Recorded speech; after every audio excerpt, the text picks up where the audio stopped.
सो episode की starting हम देखते हैं कि येफिंग के सामने जूनियर आ जाती है और उससे कह रही होती है ये यूनियंस इलाइट कॉम्बैट की 3 सेलिब्रिटीज और 5 हंट्स मेंबर्स में से एक है और उसकी कॉम्बैट एबिलिटी लगभग रैंक डी के ऊपर है। जो कि देखते ही येफिंग कह रहा होता है हाँ ये तो काफी ज्यादा बढ़िया है, मुझे पावरफुल लोगों से लड़ाई करना काफी ज्यादा पसंद है, तो अब मुझे अच्छा खासा खाना मिल सकता है और मैं अच्छे खासा मजे ले सकता हूँ। तभी जूनियर उसके आगे आती है और कह रही होती है माय लॉर्ड आपको मिस बाय को यहाँ से ले जाना चाहिए और बाकी सब आप मुझ पे छोड़ दो, मैं इसे संभाल लूंगी। ये कहते वो इंस्पेक्टर से लड़ाई करने के लिए चले जाती है और उनसे लड़ने लगती है। दूसरी तरफ येफिंग वो जियाओ को देखते हुए अपने में कह रहा होता है आखिर ये कितना सिरदर्द है, मुझे इसे भी बचाना होगा। और वो उसके पास जाता है और उससे कह रहा होता है यहाँ पे किनारे पर अच्छी तरीके से छुपे रहना और सावधान रहना। और ये कहते हुए वहाँ से जान लगता है। जो कि देखते ही जियाओ से कह रही होती है हाँ तुम्हें कामयाबी जरूर मिलेगी, मुझे यकीन है कि तुम लोग जीत सकते हो। दूसरी तरफ हम देखते हैं कि वो जो इंस्पेक्टर्स होते हैं वो जूनियर पर भारी पड़ रहे होते हैं। जो कि देखते ही जूनियर कह रही होती है मेरे लॉर्ड अब मैं पर्सनली आपको इसमें इंटरफेयर करने दे सकती हूँ क्योंकि ये काफी ज्यादा पावरफुल है। तो ये फिंग कह रहा होता है इन लोगों को तुम मुझ पे छोड़ दो, तुम्हें अब कुछ भी करने की जरूरत नहीं है। तो जूनियर अपने में कहती है जैसे कि एक्सपेक्ट किया था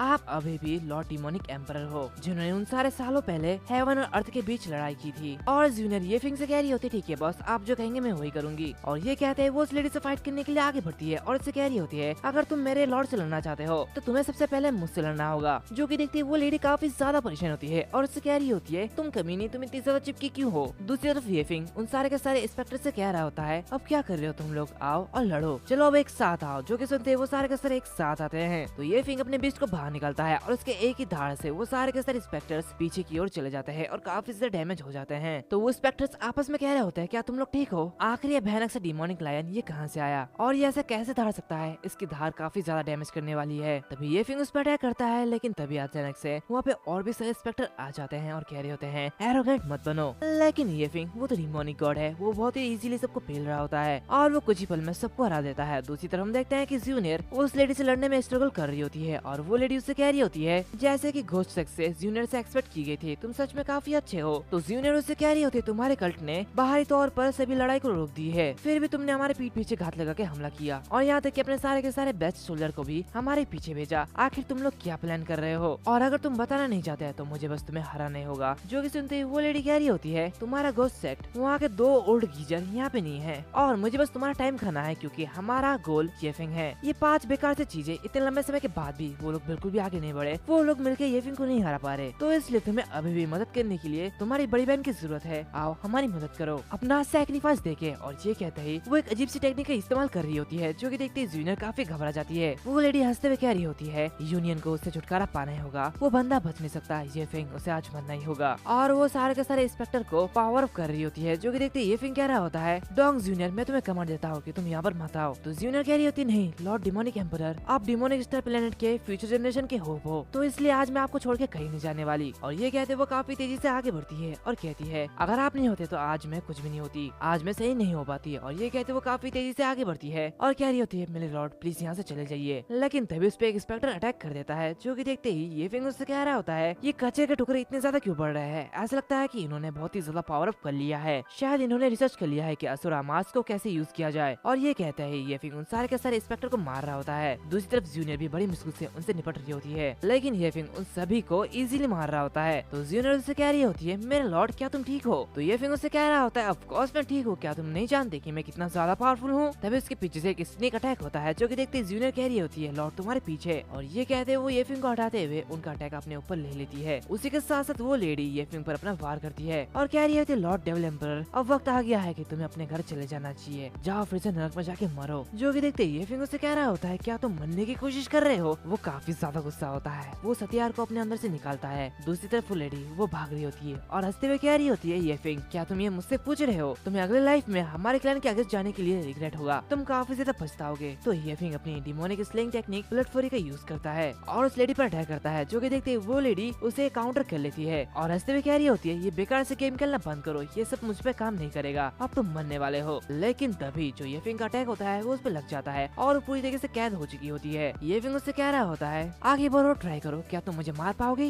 बिल्कुल नहीं, अब तुम्हें पछतावा होगा कि तुमने इस दुनिया में जन्म क्यों लिया। ये कहते ही वो उसे डिमोनिक ऑरा बॉल में बंद कर देता है और जूनियर के पास जाता है जहाँ पे जूनियर काफी ज्यादा जख्मी होती है। वो उसे उठाते हुए कह रहा होता है ये लड़की ये तो काफी ज्यादा जख्मी हो चुकी है। तो जिया भी बाहर निकलती है और वो उससे कह रही होती है ये फिंग क्या जूनियर क्या ये ठीक है। तो ये फिंग उससे कह रहा होता है ये भी अनस्टेबल है, हमें आराम करने के लिए एक जगह ढूंढनी होगी। तो जिया कह रही होती है आखिर उस लेडी के बारे में क्या, वो कहाँ चली गई। तो ये फिंग फिंग उससे कहता है वो और उसकी स्पिरिट दोनों ही यहाँ से गायब होने वाली है। वो हमेशा के लिए खून की गुलाम बन जाएगी और वो मेरे लोगों को चोट पहुंचाने के लिए पे करेगी। जो कि देखते जियाओ घबराते हुए अपने मन में कह रही होती है, क्या ये आदमी सीधे हेल्थ से बाहर आया है? अच्छी बात है कि मैं इसके साइड हूँ, नहीं तो मेरे साथ भी काफी ज्यादा बुरा होता। दूसरी तरफ ये फिंग जूनियर को देखते हुए अपने मन में कह रहा होता है, मैंने पहले इसकी स्पिरिट को स्टेबल कर दिया है, अब सिर्फ इसके चोटों को ठीक करने की देरी है। सूरा शोल्डर्स की एनर्जी ऑलरेडी इसके अंदर चली गई है, इसका इलाज करना ये काफी ज्यादा परेशानी भरा होगा। और ये कहती वो जियाओ से कह रहा होता है, एक सेकंड के लिए तुम किनारे चले जाओ, मुझे उसे बचाना है। तो जियाओ से कह रही होती है, आखिर मुझे यहाँ से जाने की जरूरत क्यों है? तो ये फिंग से कह रहा होता है, क्योंकि इसे बचाने का एक मात्र तरीका मेरी एनर्जी को इसके अंदर इंजेक्ट करना है, तो इसलिए मुझे विलम्ब मत करना, मेरे पास कोई भी दूसरा चॉइस नहीं है। और ये कहते वो कार के दरवाजे को बंद कर देता है। दूसरी तरफ जियाओ वो बाहर उस बॉल को देखते हुए कह रही होती है, आखिर ये बॉल पहले से काफी ज्यादा डिफरेंट क्यों लग रही है? ये कहते वो उसके पास जाती है और कहती है, चलो देखते हैं कि ये क्या हो रहा है। तभी अचानक उसके पीछे से दो घोस्ट आते हैं और वो उससे कह रहे होते हैं, क्या तुमने जून को देखा है? जो कि देखते ही वो काफी ज्यादा घबरा जाती है और कह रही होती है, क्या वो तो उस कार के अंदर है? तो वो दोनों घोस्ट भी उस कार की तरफ बढ़ रहे होते हैं। जो कि देखते ही जियाओ कहती है, अरे रुक जाओ, ऐसा बिल्कुल भी नहीं है, मैंने ऐसा नहीं कहा। और ये कहते वो ये फिंग कह के चिल्ला रही होती है, लेकिन तभी वो देखते है कि वो कार हिल रहा होता है। जो कि देखते ही वो कह रही होती है, ये फिंग आकर तुम वहाँ पे क्या कर रहे हो? तभी अचानक पीछे से वो जो बॉल होता है वो ब्लास्ट होता है और उन दोनों घोस्ट के सामने वही लेडी आ जाती है जो कि उन्हें रोकने के लिए आई हुई होती है। लेकिन वो जो घोस्ट होते हैं वो बहुत ही इजीली उसे मार देते हैं, लेकिन उसके बाद से उस लेडी को कुछ भी नहीं होता और वो वहाँ से गायब हो जाती है, यानी कि वहाँ से चले जाती है। तभी ये फिंग कह रहा होता है, इतना ज्यादा रूड बंद बनो। और ये कहते वो बाहर निकलता है और वो कह रहा होता है, क्या तुम दोनों हेवन और अर्थ के ट्विन घोस्ट हो? जो कि देखते जियाओ वो अपने मन में कह रही होती है, क्या ये घोस्ट क्लैन के दो सबसे शक्तिशाली लोग हैं? लेकिन वो ब्लड स्लेव उन दोनों को रोकने में कैसे एबल था? तभी जूनियर बाहर निकलते हुए कह रही होती है, ये दोनों के दोनों पपेट इतने असली जैसे क्यों लग रहे हैं? मास्टर, अगर आप बुरा ना माने तो मैं इसे कुछ सिखा सकती हूँ। तो ये फिंग कह रहा होता है, इसकी कोई भी जरूरत नहीं है, मेरा इरादा किसी भी हालत में तुम्हें एक खून का गुलाम देना था। तभी जिया उसके पास आते हुए कह रही होती है, ये फिंग ये आप उसे क्यों दे रहे हैं? वो तो पहले से काफी ज्यादा पावरफुल है। तो ये फिंग उससे कहता है, चिंता करने की कोई भी जरूरत नहीं है, मैं जल्द ही ऐसे ही बहुत सारे गुलाम बनाऊंगा। एंड इसी के साथ साथ ये जो एपिसोड है वो भी यहाँ पर खत्म होता है। माफ करना, काफी दिनों बाद ये सीरीज कंटिन्यू कर रहा हूँ। वैसे रीजन तो मैंने तुम्हें बता ही दिया था पिछले वीडियो में, अगर नहीं पता तो मैं फिर से बता देता हूँ, क्योंकि मेरा फोन खराब हो चुका था और उसी के साथ साथ बहुत सारी परेशानी भी थी, लेकिन अब सब कुछ ठीक हो चुका है। तो इसलिए मैं डेली के डेली 3 वीडियो अपलोड करूंगा, तो इसलिए तुम लोग सपोर्ट बनाए रखो। अगर जितना अच्छा सपोर्ट आएगा उतना ही जल्दी मैं वीडियो अपलोड करता रहूंगा। और वैसे भी हमारे 32 के सब्सक्राइबर हो चुके हैं, तो मैं सोच रहा हूँ कि Q&A भी करा जाए, लेकिन वीडियोस में बहुत ही ज्यादा व्यूज कम आते हैं। और उसी के साथ साथ कई सारे लोग कमेंट में बोलते हैं कि तू सीरीज क्यों ड्रॉप कर देता है? सीरीज इसलिए ड्रॉप करता हूँ क्योंकि उसमें सपोर्ट ही नहीं आते, यानी कि वीडियो बनाने में काफी ज्यादा मेहनत लगती है। लेकिन 30 के सब्सक्राइबर होने के बावजूद भी 2 या फिर 3 के व्यूज आना, इसमें काफी ज्यादा मोटिवेशन गिर जाता है। तो इसलिए मैं बोलता हूँ कि तुम लोगों सपोर्ट दिखाया करो। तो मिलते हैं अगले वीडियो में, तब तक के लिए बाय बाय।